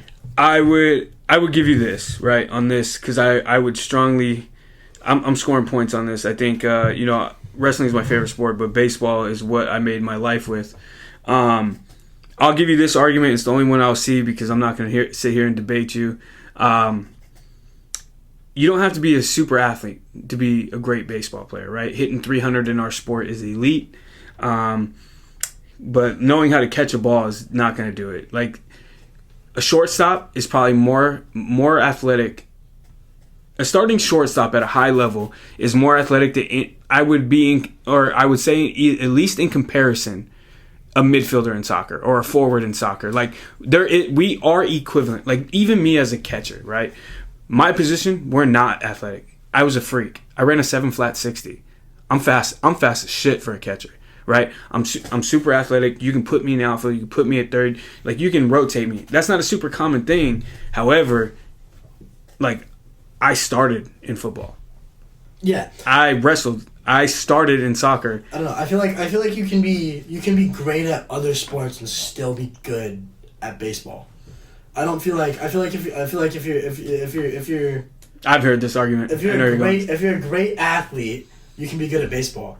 You have a potential to be. Yeah. I think like, and this is 100% arrogance and too much self-confidence. I think I could play if I played any sport for 2-3 years. I think I could be in the upper percentile of players. So this is my only pushback since you shit on baseball. I'm gonna shit on this real quick. If you remove the toughness from a wrestler and you put them in another sport, they are miserably going to fail. Miserably. So I am generally speaking here. So you take away what makes a wrestler, and then put them in another sport. But if you take an athlete from another sport and you put him into wrestling, he has a shot. He can still develop toughness. In wrestling, our number one cue is always how tough we are. I don't know. I feel like if you take the toughness out of a wrestler, you take part of the wrestler away.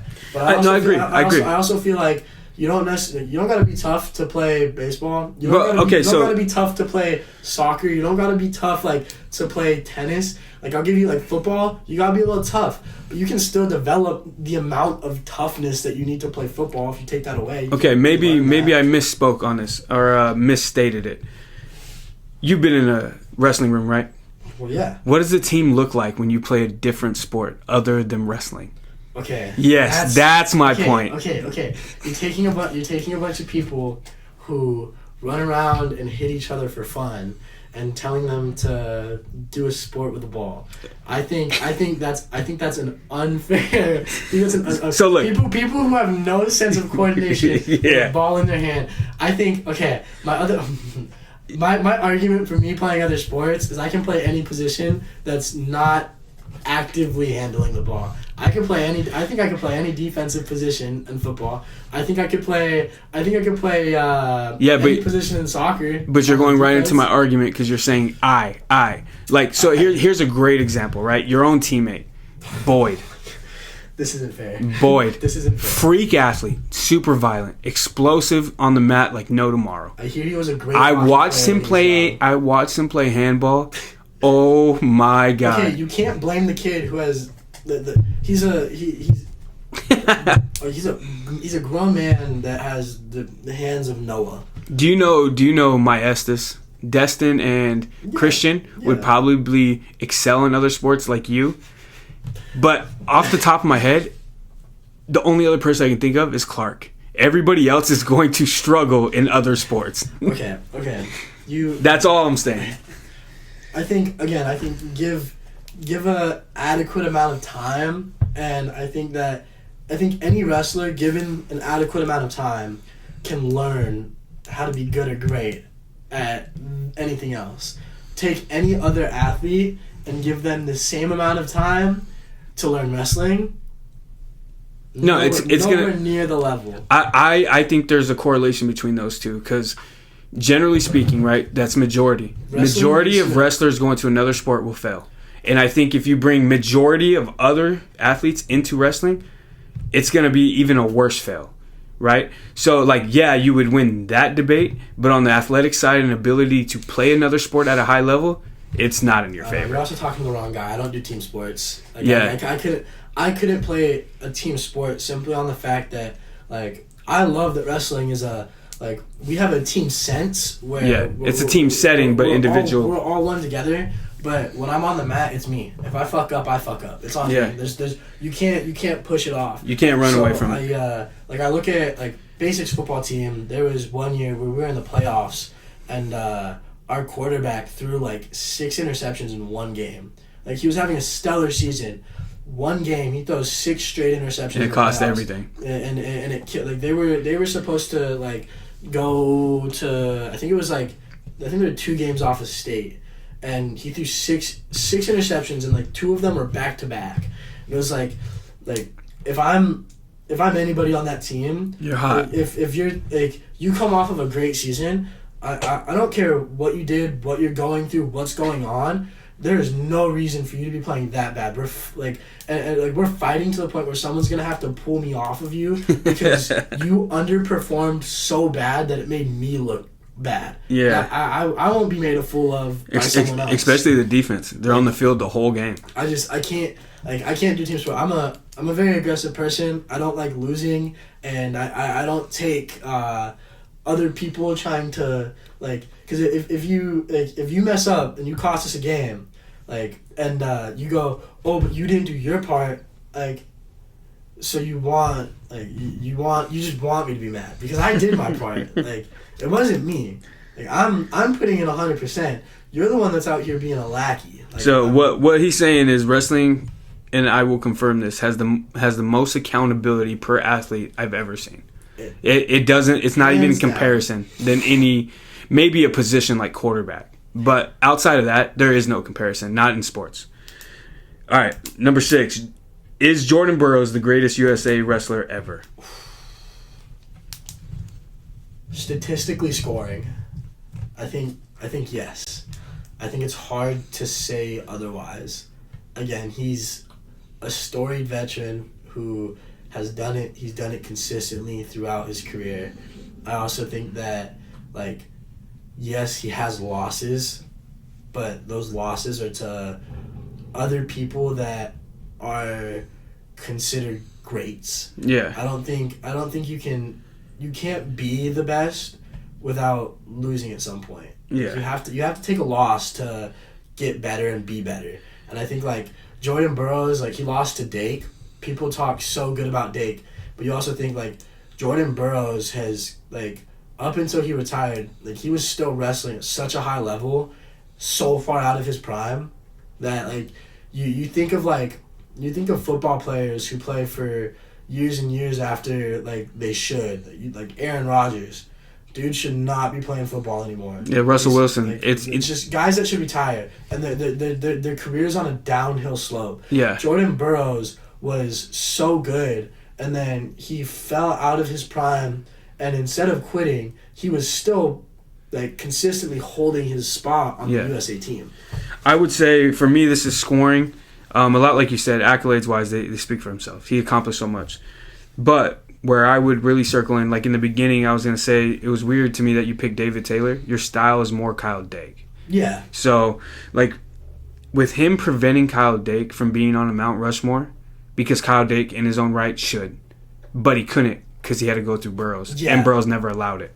He just kept coming up short. It's one of those things where it's hard because you have to, like, if you're picking favorites, then you're going to pick whoever you want. Yeah. But I don't, and it's probably, like, it's weird, but I don't necessarily, like, watch a lot of wrestling like that. So, like, I watch the big matches. I study, like, film. So, like, I watch big matches and matches that are really, really important, or things that, like, I feel like I should see. Outside of that, I don't really watch too much wrestling, which I probably should. But I think, like, you put a guy like Jordan Burroughs and you take him out of Kyle Dake's story, and I think Kyle Dake just replaces. Yeah, I think he does what Burroughs does. I think we talk about him just like we talk about Kale and like we talk about Jordan. I think it's like, when you have arguably the best wrestler ever in front of you, like, it's gonna be hard to fight that in any way. Like, yeah, you beat him, but you beat him at the end. Like, at the end, yeah, you beat him, like, what, 1 or 2 times. Like, I do respect it though, and this is why I acknowledge it. No matter what time he beat it, Kyle Dake never ran from it. No, he never dropped, never went up. He never ducked it. He always wanted it. Yeah, always brought it. I got respect for that. Burroughs took it head on. This is my rival. Yeah, no. It was a mutual respect. They accepted it. I think that, like, I give it more respect for the fact that he didn't, like, try and duck and run. And I think it's, like, I like competition, so I'm, like, of the same kind of, like, I'm not gonna run. If you're where I want to be, like, we're going at it. So, like, and that's with everything, like, in life. I'm not ducking anything. If you're gonna stand in my way, I'm gonna move you. All right. So the next one. This one's interesting, quick and easy. Number 7, pasta over pizza. I'm stalling. Scoring. Oh no, I'm out on it. Depends on the pasta, but scoring. I'm out on it, man. I like supreme pizza. There's not a whole lot of pasta. I have high acid reflux, so any red sauce pasta, I'm triggered. I'm triggered immediately. Doesn't pizza have red sauce? Yes, but I can put ranch on it. I can't put ranch on pasta. So I guess it's one of those things that the juice is more worth to squeeze with pizza because it hurts less than pasta does. No, I'm a big pasta guy. I like some pasta. I know pasta's always been like a like if we have weigh-ins the day before a tournament, that's a go-to meal, like carb load. Yeah, carb load. It's healthy. You get some pasta, a little bit of red sauce, throw some like meatballs or sausage in there, something like give it flavor. I think like that's always been a go-to. So I'll go pasta for sure. All right, this last one, I asked you specifically on this one. This one's dear to my heart. I have a strong opinion on it, and I've seen you in so many finals that I kind of noticed a trend here. So, number 8, white singlets in the finals or medal rounds. Okay, so I know that like bigger schools and more storied programs have like what they consider their like finals or their medal round singlets that you get like given to you to wear for like those matches, and like yeah, it's cool, and I think I think I'm for it. I think I'm scoring on like going for that, but I don't necessarily agree with the white part. Like I think that like an alternate colorway or like a reverse colorway, it would be cool.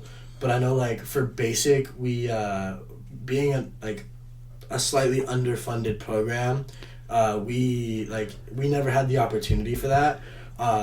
At one point, like the last 2 years, I designed our last 2 singlets, and I think that I did like a great job. I think they're sick. Yeah. But like we didn't have like I made a reverse colorway of our singlet for my senior year, and it looked pretty good. It was instead of like basics colors are black, gray, and blue, and instead of like the base of it being black, the base of it was gray, and it looked pretty tough, but it just never came to.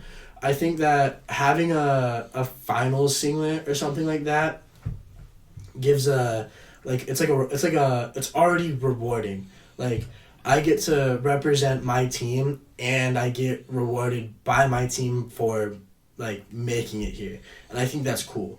But at the same time, I also think like I want to represent my team, but I want to represent my team the same way I did when I was at the start of the tournament as I am at the end of the tournament, because you don't make the finals without winning your round of 64 and your round of 32.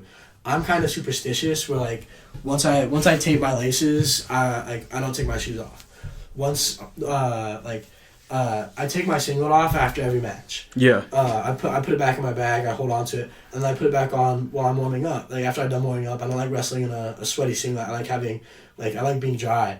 But like given the opportunity, I've chosen to like consistently go back. Like, if I'm winning in a singlet like throughout a tournament, I'll put that same singlet on because I have multiple singlets for basic, and I have the opportunity to wear any of them when we're at tournaments. Yeah. But I choose like if I'm in day 1 of a tournament and I'm wearing one singlet and I'm winning in it, I'm gonna keep putting that singlet back on. If I make the finals wearing my my black singlet that says basic across the chest, I'm gonna wear that in the finals because in my opinion that's got good juju on it. I'm wrestling well in it. Why am I gonna change what I'm doing even at a minor level? Again, I believe in the look good, feel good, wrestle good. I feel like I know that I look good in that singlet, and I'm already feeling good, and I'm showing that I'm wrestling good. Why am I gonna risk changing any of my like 3 principles, I guess, that I like tell myself to trick myself into like feeling better, that risk changing anything? I think that it's a cool concept and I'm for it, but at the same time I think it's preference. I think if we had the opportunity to, and someone was like, here, you're gonna wear like our final singlet, I'm gonna wear that, like I'll represent in it, But if it's like just like spur of the moment, like, hey, like we got another singlet, it's reverse colorway. I don't know I'm wearing it. Yeah, I'm stalling. You kind of ventured into it. That singlet wasn't with me shooting in the gym. No. So I'm rocking with everything that got me to this point. I won't adjust to it. I remember at Canyon, I got the opportunity to wear it, but I opted not to. Schultz was not happy because it was just a thing that we did, but it's not what I do. So I'm against it, man. I think you remember home. I think you remember the people that were with you in your corner, and that's as easy as my answer gets. It's the same as shoes for me. Like, I wrestled and I'm lucky enough to be a part of a family that's like well off. Mm-hmm. My parents did what they needed to do to put our like family in a good position for life. So we've always been taken care of. I don't have like a struggle, and like I'm not trying to like push that in anyone's face. I know I'm lucky to have the opportunities I've had and like have the things I've had. But there's also been times where like I've been in positions where I've had wrestling shoes that like I have been wrestling in for a long time, and they're starting to burn out, and like my parents will see that, and like I have a shoe with a hole in it, but it's still good for, like, I can still wrestle on it. Yeah. So I'm still gonna wrestle Duct tape fixes everything. And then my mom will be like, "Oh, you need new shoes," and I was like, "I'll go, yeah, like a new pair of shoes would be nice for like the end of season." Yeah. And she's like, "What do you mean the end of season?" And I'm like, "Well, like I've wrestled in these all season long. We got 4 tournaments left. I don't care that like my freshman year, and this is funny, the entire toe box of my wrestling shoe had black tape around it and I would have to tape it like every other week so that it would stay on, because the entire front of it was just kind of like falling off. But you were winning. But I was wrestling really good, and I was comfortable in it. I was like, and like I got new shoes, and I would wear them to practice, and just so you didn't mess up no more tread. And I would wear them to practice, and it just never felt the same. It never felt right. So I went back to wearing what was comfortable and what I was used to, and it's like if I'm comfortable in something and I know it's working for me, unless the soles of those shoes fell off, you weren't getting them off my feet. Like, yeah. And I think that a part of me is superstitious about that, and a part of me is like, why change what's not broke? Yeah, I agree. So the last thing, our closing segment here, the Mount Rushmore. I'll go first. I'll give mine. It's never going to change. So you heard it in episode 1, but I want it to be directly to you. It's not what you think are the 4 greatest of all time. I'm not interested in that. I want to know what has directly impacted you. So for my Mount Rushmore, for the best 4, number 1, Sterling Diaz. What she has brought to wrestling to my family is it's unreal, right? Especially she was the first, like what we call superhero for my boys, and you've become one for Yachty, but she was the very first one, right? Yeah. So she's number 1. Number 2 would be my brother, Ricardo Osorio. We call him Wild. Without him, there is no wrestling for me. There is no wrestling for my boys, because I wouldn't even have known about it. So he was the first like elite athlete in my family, and we didn't have a strong relationship because he's so much older, and I was closer to our sister Victoria. So I thought with wrestling I would have the same relationship with him as I had with Victoria, and I was a little wrong. It was more the fact that I would talk to him about wrestling that strengthened us. It wasn't that I wrestled. You know what I mean? But it did work, just not the way I thought it would work. Yeah, I can get that. So number 3, he's the greatest coach I've ever had. Coach Bobby Helm. It's my best friend's dad. You know what I mean? We almost fought. He was a coach that would do whatever it took to make you accomplish your goals. And he was the very first coach that broke me to where I respected him completely. So if he told me I wasn't going hard enough, I believed him. If he told me it wasn't good enough, I believed him, because he was willing to fight me over it. So Coach Bobby changed my life. Yeah. You know, the reason I got as far as I did in baseball is because of what he did in wrestling. Yeah. And then my last one, I could have went a lot of different ways with this, but I'm gonna stay true to who I am. The Osorio boys, my boys have made me fall in love with this sport. We didn't need wrestling to be close, but it made us unbreakable. So now that I keep diving more and more and more and more and more into wrestling, I'm falling more in love with it. It was already my favorite sport. Yeah. Now it's just like, it's an obsession. Like, yeah. I gotta have it, or I start tweaking out. You know what I mean? It's an itch. So there's mine. There's my most influential who have directly impacted my life. So let's hear yours. Number one, by far, my parents. The Mackeys. The family. My dad, my mom, and my sister. Easily number one. Like, no questions asked. They have done nothing but support me. If it wasn't for my dad, he took over Basics Wrestling program our senior year, simply because we didn't have a coach. And he has a full-time job on his own outside of being a wrestling coach. He did he put part of his own job on hold to come and take over the program so that we could succeed, because he wanted me to succeed. So he would he worked from, after COVID, he started working from home in a home office, and he does a lot of meetings and stuff. So it was hard for him. It was never easy, but he would leave his office. He would take his work laptop and his work phone with him. He'd bring it to the room.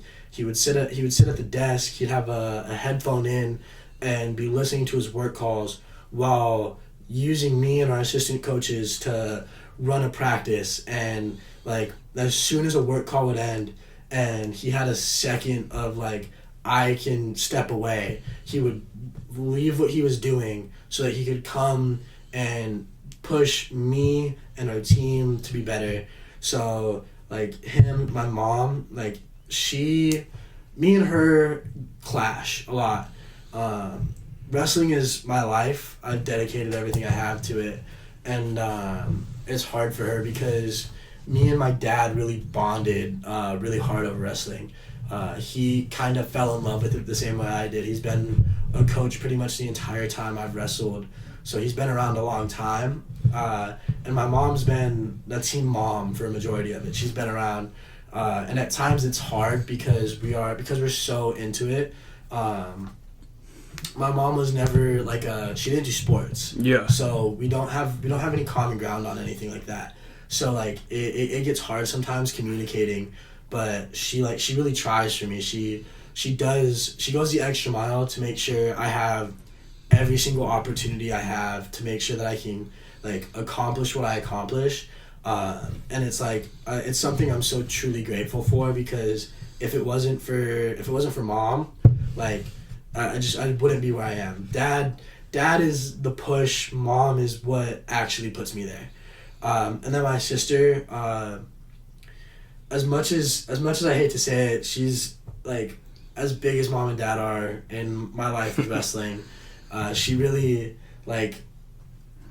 in some of the more difficult times I've had where I've been in slumps or I've been in a position where I wasn't feeling good about it, I would turn to her and kind of I don't know what I want to do. I don't know if I have no motivation to wrestle right now. I don't. Yeah. And she would frame it for me and be well, I get that you don't want to, but forget that you don't want to and go wrestle. Go do what you got to do. And she was and she was there in the important moments. She's pushed me to be better.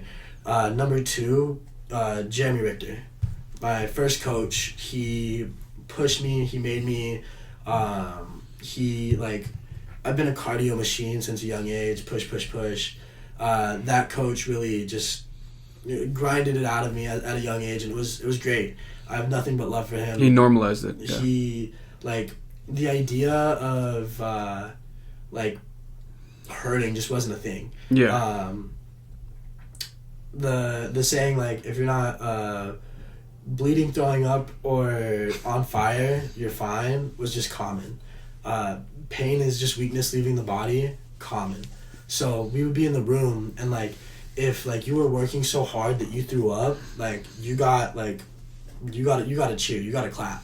And getting like it would be a shout out. Like you would be working so hard, like you're pushing yourself, and it wasn't like it wasn't like if you're sick and you're not feeling good and you throw up, you get like you get cheered for it. But like if you recognize that you were working so hard that you were pushing yourself to like to your limits and then past, it would be like dude, great job, you're doing such a good job, like go sit down for a second, you need to take a break, you just threw up, go sit down, catch yourself, and then go back to what you were doing. Yeah. And it's like it from a young age I've had the perspective of like all gas no brakes, just like give it everything. If I'm not gonna give it my all, you shouldn't do it. So I think part of that comes from him. He really instilled the like my freshman and sophomore year I put caution to the side and was just like I was grinding, and I wasn't worried about what it was doing to my body or any of that. It was just like I had a goal in mind, I knew what I wanted, and like any time that I was hurting, it would just be like being in a little bit of pain is normal. There's nothing wrong with hurting. Yeah. Like as long as if I can run, I can wrestle. Yeah. That's how I viewed it. I wrestled my entire freshman year with a broken foot, and like I wrestled well. Yeah. I switched my stance. I went from a right foot stance to a left foot stance because I wasn't gonna let me having a broken foot dictate whether or not I was wrestling or not. Because just because it hurt doesn't mean it's stopping me. Number 3, I'm gonna go Bill Sullivan. Coach or son? Coach Bill. Billy is influential, but Coach Bill really, like, he put me in the position, like, he after I quit wrestling in middle school and I came back and I started wrestling for him at LOG, like right when we opened. I was like just getting back into it, and it was hard because he really made me fall back in love with the sport. He made like LOG felt like home from the beginning, so it felt nice to be having fun with it again. And at first it was hard because I was still losing. Yeah. I was still wanting to be in the room and at practice and doing wrestling. And then once he got me back in love with the sport and I was truly doing what I wanted to do, he made me like realize that I have the potential to be great. And then once like he realized that way before I did, once he got me to realize that, it kickstarted everything. Like, I was working with Billy, I was working with the best people in our room at the time. We would have, like, clinicians come in, and it would be like, no tomorrow. Everything was open to me. He gave me every opportunity. Bill Mitchell, one of our, like, close team friends, and, like, now to me a personal friend, wouldn't know him without Coach Bill. That's the short guy, yeah? Yeah, that's Low Bill. Yeah. I love him. I learned so much from him, but if it wasn't for Coach Bill Sullivan, I would never know Low Bill, and I would never know the stuff I was taught. I've been giving like opportunities to work with WCAP and like all these great people that without Coach Bill I just wouldn't have. So I'm really grateful for that position that I was put in, and the fact that he like saw what I had and was willing to give me everything he had to take me to the next level. Number 4 is hard because I could go on with another coach, and like part of me wants to because there are so many that deserve it. But I think my number 4 is Jemai. Hey. It is. It's hard because, to be honest, it's between Jemai and Hawker. Coach Hawker was a big part of like. Hey, we can only pick 4. You're making the argument for 5 here. I'm only picking 4, but I'll explain in a second. Coach Hawker was a big part of me growing mentally as a wrestler. Me and Hawker have had some difficult conversations, but Jemai, like, I think that without Jemai, I don't win state. I wrestled with someone who was a little bit bigger than me, someone who was a little bit stronger than me, someone who wanted it as bad as me and was willing to do what I was willing to do to get it done. I touched on it earlier, but me and Jemai would get so physical at practice. We would get in fist fights. We would run each other across the room. There was one practice that we were going live, and he clubbed me too hard, and it pissed me off. And he knew what he did immediately. And if he listens to this, he'll know exactly what I'm talking about by now. But he clubbed me too hard, and we were in the front corner of our room right by the door. Yeah. I don't shoot. Anybody who knows that I don't like taking shots. I lined him up and took a blast straight down the center, went through his face into his chest, and like I wasn't trying to finish, and he was running backwards. And our JV coach, Coach Soto, is a big guy. I ran Jemai straight into his back, like full force. Soto took one step forward and stopped, and I was just still running. I was trying to put Jemai through our coach. I was so pissed off. And then our coach moved and like pushed us off and started yelling at us. And me and Jemai just kept going. It was a battle. Jemai really, like, he pushed me because, like, at one point I was content with where I was and what I was accomplishing. And I saw that when I realized that he was in a position to, like, be great, I felt like I needed to support that. Like, I realized that he could accomplish things that I could. I wanted him to win state. I really hope I wanted that for him. And I know he wanted it too. Just wasn't in the cards. But, like, when I realized that he had potential, like I had potential, it really, like, it kickstarted me to get back into the, like, dude, we gotta fight for it. And every ounce of us, like, nothing's getting held back. We'd sauna together. We would, like, sit there. He'd cut weight with me. Yeah. Anybody in our room knows that I'm an absolute asshole when I cut weight. I get super prickish, and it's not fun to be around me when I'm cutting weight at all. And he's been around for some of my biggest weight cuts. He's helped me through some of, like, the hardest things I've, like, had to overcome with wrestling. He's over time become one of my best friends outside of the sport. And I think that I'm, like, really grateful I had him as a partner the last 2 years of high school, because I think that he really prepared me to get physical. When I won state this year, I won because I got physical.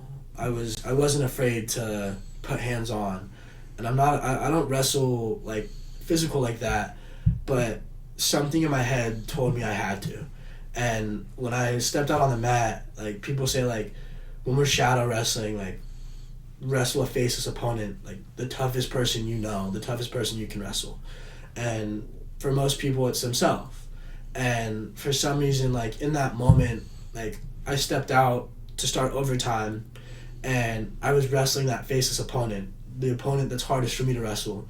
And that faceless opponent turned into Jemai, because Jemai knows my style. Jemai wrestles with me every day. He knows what I'm going to do. He knows how I react. And it was like I envisioned that I was at basic, we're in the room, and I'm wrestling Jemai. And I threw the meanest club I could. Like, I got pissed off in my head because I was like, what is going on? And when I threw that club and it connected, like, it was physical. It was clean. It was a clean club, but it was physical, and my opponent just wasn't fully ready for it. And I think that, like, if I don't have that moment where it's like my faceless opponent becomes the person who knows my style, I don't win that situation. So I'm really grateful that I had a partner that pushed me. I've had countless partners. I've had people who have done me well. So many people could be in that number 4 spot, but I have to give it to Jemai. Hell yeah, sounds like a best friend in the making there, huh? Yeah. It started with wrestling. Well, that's going to conclude our interview with Mr. Mackey, Mr. Jax. We thank you guys for all tuning in. We thank him for his time to help us with episode number 2. And until next time,